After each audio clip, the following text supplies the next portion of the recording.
my friend, it's Pat Sloan here on Crabby Thursday. Only quilters have a Crabby Thursday, right? Well, it is our wrap-up day. It's the last day for crabs, and you can have a Crabby Thursday every Thursday if you like, as long as they are quilting crabs. Now, some of you have sewn along with me on this and shared your pictures, so I have a little parade of crabs to show you. Let's take a look. Cheryl's crabs are red and blue, which match her border fabric. She says she's had this fabric, this crab fabric, for a while and was finally glad to use it. It is so darling, a great table runner. Here is Denise with some super cute crabs. Look at that pineapple crab. I love it. And those are batiks. I think the background looks like a batik too. Georgia has some a crabby crab. Little bitty crab fabric to make the crab. So cute. Joan has a red crab going on. Look at that. I love it. Looks like it's going to be a pillow or a little wall hanging. Now, Katrina has a couple of pictures here. Let me just show you them in kind of order. Here's this pineapple fabric again. Look how cute that is. And then she's pairing that up with some other applique of seaweed and seashells. And here is her quilt in progress. I did see the other day, I believe I saw her, that she was quilting it. And so I hope that we'll get to see that final. Look at all those fun fabrics. The flamingos, the palm trees. So nice. Kim has a teal and with a pop of orange in the middle there and little around the edge, the little squares for the border. That is just so darling. Love it. And that looks like a lot of batiks as well. We've got the batiks going on here for the crabs.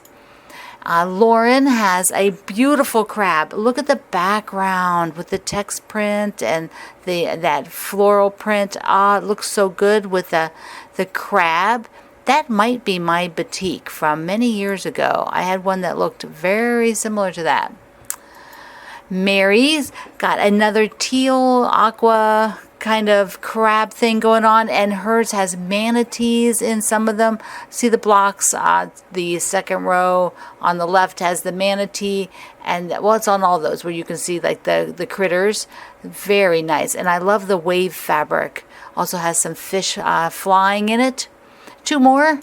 We got one from Misty. This is so cute. The border fabric is little houses with umbrellas, and I think there's little sunshines, and then the striped crab, and then look at the top left, the crab with the scenery fabric. Just so darn cute. And we wrap up with Nancy's, which is actually quilted as well. Look how great that turned out. And she's got this nice wave stitch across it. And she alternated for a few of the blocks and put the pretty fabric, the kind of the watery fabric.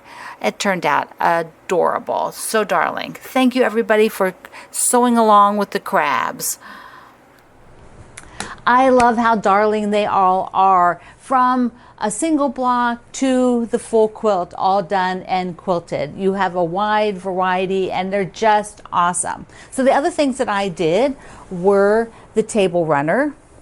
To show you, there we go. And this is just one row from the pattern, and I used the sand block because I think it's so darn cute. And I used on the back of this the lighter blue big floral from Porch Swing. On the big quilt, it has the little bit darker version of that teal on the back. I also got this project bag from our ambassador Bobby. So remember that? These project bags are so awesome. She said they're really easy to make. She's got them quilted. You use the Soft and Stable Annie's pattern for this, and the Soft and Stable, all linked in the description box below, and the vinyl. Now, I can put cross stitch in here, which is great, but I can also put quilt blocks, and that's what I've been doing, storing my quilt blocks in here. It keeps them tidy, and they can be open more. They don't have to have so many creases in them, and I can just slide these. This is what I'm doing, is just taking these and just sliding them on the shelf where all the stuff is over there on the other side of the table, and that has been working really well. Now, I loved how Bobby did the little overlapping border, and I did that for the pillow. And so my third project, or fourth project with the crabs, is the pillow, and I showed you how to do those seams like that, and I quilted them up. Did a little wave stitch, and I put the small lavender porch swing on the back. So there we go. Lots of Crabby projects. Now I will put these up in my living room, and at the end of the video, we'll go to my living room and take a look. I think that'll be super fun. Yeah, super fun. See, I can't wait to put them up. And then I can have them up there and change them out. This is like, what, 10th of August, and so I'll probably keep them up for like a month. You know, just do that in the living room and then switch it over to some fall things. So I can sort of have 2 fall seasons then before we go to Christmas. Winter, Christmas, Christmas. Don't, not too soon to talk about that. Now, what else do I have? Well, I probably am going to mention Christmas later, because I'm going to do the backing for my Christmas mystery. So let's go to the planner. This planner was put out at the beginning, at the end of last year, 2022. It's a 2023 planner. It's a pretty regular planner. It doesn't really have a lot of quilt focused stuff. It's just, primarily calendar pages, which is nice. So it's more generic, and you can use any kind of generic planner. I got some new stickers from some of our friends. Put Crabby one on there, and this florals, little strawberries. And so I'm filming this a few days ago, so I have to fill in my dates, but I'm happy. Oh, what did I have last month? So last month was pretty good. I did really well keeping track and writing down everything that was going on. So it's nice to go back there and just sort of look at the page and see what I did. So I've got that. So if you are working on a planner and maybe you need to update yours, do it today, because you don't want to have to celebrate today. Today is lazy day. We don't want to be lazy, but when we do feel lazy, I am curious. You can leave me a comment here at YouTube, unless you're talking about lazy with quilting. But if it's just, I would like to hear just sort of, what do you do for a lazy afternoon? What's a lazy afternoon? Do you read a book? Do you go to the movies? Do you watch something on TV? Do you take a nap? Do you get on the phone? What is your lazy day? Leave the comments here at YouTube only. Don't put them in the quilt group, because we won't approve them unless they're quilt related. So just leave them here. Now, a few other things. Let's see. I have a book Nook, which is just the coolest book ever. So let's take a look at the Pine Cone Quilts book. This type of quilt has intrigued me forever. I have not made one, and I really want to do one. And so when C&T said they were sending me this new book that they had by Betty Ford Smith, I was so excited. It comes by a few different names, so she tells us a lot in here. It has another name is Pine Burr or Cuckleburr. She's seen it called a pineapple, although many of you are going to be familiar with a pineapple quilt looking much different than that. A target quilt, a bullseye quilt, a prairie points quilt, because the construction of it is pretty much like just bunches of prairie points, and so that makes a lot of sense. So let's take a look at the book, because there is a lot of it's a book a lot about history and about the quilts themselves, and then there is a pattern and directions on how to make it. But I just wanted you to take a look, because it is, if you've been intrigued by these, Betty has done a fantastic job. There's Betty. And she learned from a master and has passing along what she's learned. So, look, just they're textured, they're very heavy.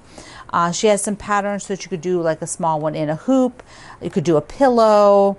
A pin. She has like a pin there. So if you want to start small, I don't know whether she recommends starting small or a certain size. I'm sure it'd be great just to do a pillow to begin with, or something like this. My impression would be that it's kind of, it takes you a little bit of practice to be sure you stay on circle. Look at the green one. This is what's on the cover. It is just spectacular.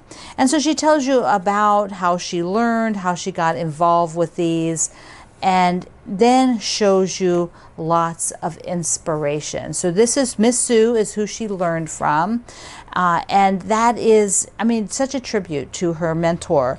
Is just, it's just so exciting to read. There's Miss Sue. And it's, look at the vintage quilts that are just Does she have a year for that? 1950 to 1960 on this vintage. Oh my gosh, that's, I was born already, so I don't know. I take that back. It's not vintage. Take that back. Look at that. This is one that's done with the same colors round and round. So it's a little bit different style. So she has a lot of history in here, a lot of old photos, which are very cool. A little bit to talk about the G's Benz quilters, which you might be familiar with. If not, you will learn some about them in her book. So she's got some history. And then look at this. Look at this edge of it. So they are folded units that are layered, and they're found, she gives some history about this type of technique is found in a lot of different places.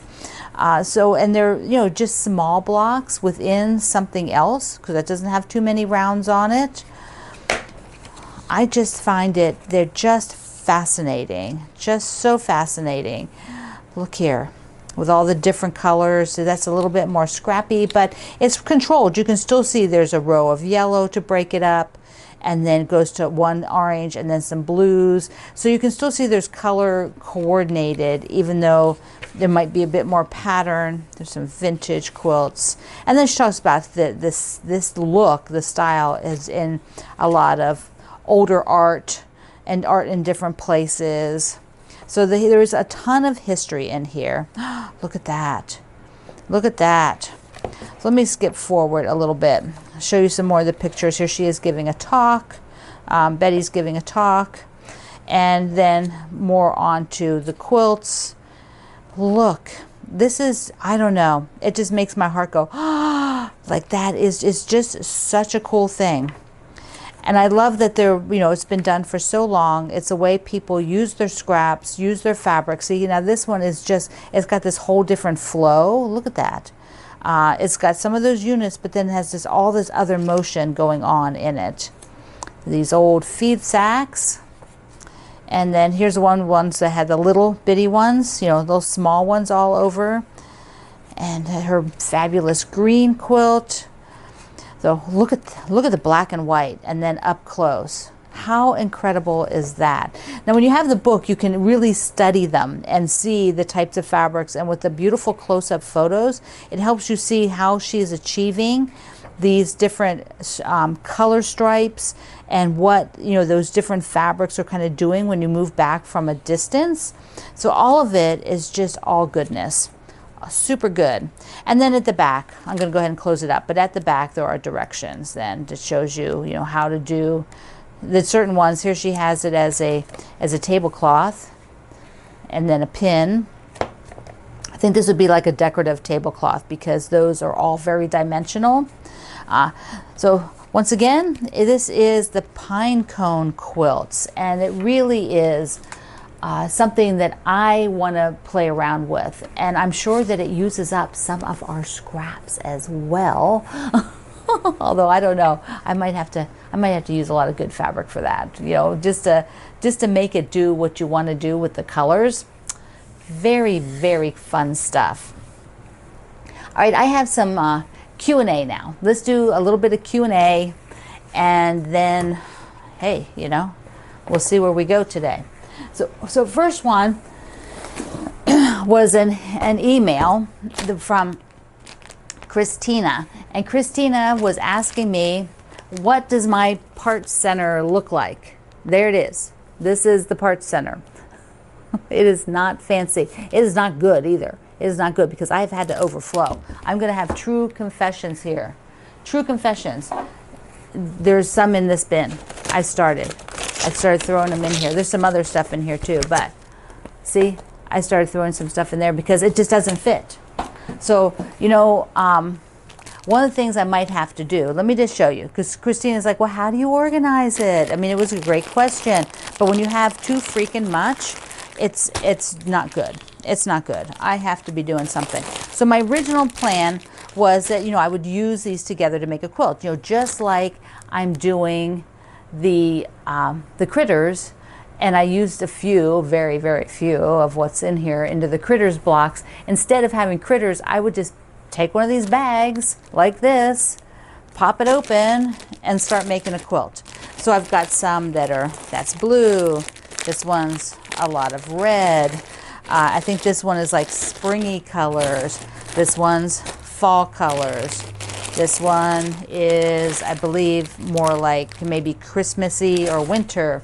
And then I have no idea. I don't remember what's in this one. But they're all massive. I mean, these are kind of years and years of fabric. It's not like it's just, you know, of blocks and things. It's not like they just developed yesterday. You know, I didn't just all of a sudden throw a few blocks in here. I've been saving them for many years, and finally sort of gathered them up and put them into these bags to try to really do something with them. So yeah, I really should just pick one and stick them up on the wall and play around. Although the problem is right now I have another project I need to do, like behind the scenes, to have it ready. And so after that one, I think I will pick one of these and mess around and just see what I can create with it. You know, I might want to add maybe a panel into it or something else, just do something fun. But this is a creative process to sew these together. I mean, you can dig through here and use blocks to put into another project, but because I have so many, I have to really address it soon. It needs it. Let's see.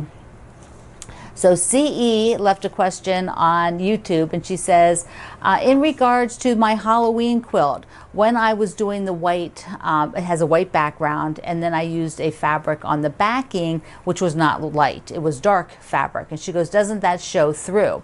Well, let's take a look. Here it is.